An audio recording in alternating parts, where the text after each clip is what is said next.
What is the saddest ghost story that I know in the greater Boston area? It's in Plymouth again, 1648. There's a woman named Alice Bishop who's sort of preparing lunch. There's a neighbor named Rachel Ramsden who's hanging out with her, and she seems happy and pleasant and everything. She asks Rachel Ramsden, "Can you take this kettle and go get me some buttermilk over at the neighbor's house?" And when Rachel comes back, she's acting kind of sad and dumpish, is how she's described. And then Rachel realizes that over where the loft is, where the 4-year-old daughter of Alice has been sleeping, this little girl named Martha Clark, there is a large pool of blood. She says, "What's with the pool of blood?" And Alice says, "Go look." And that's when Rachel decides, maybe I'd better not. She goes and alerts the authorities, who find the little girl with a big gash in her throat. She is no longer alive.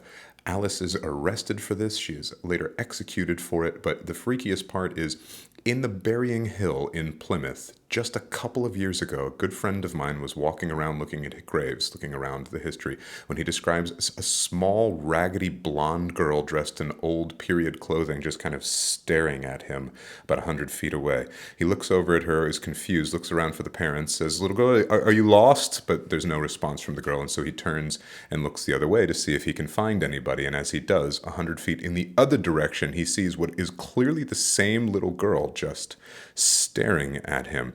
And he begins to back away slowly.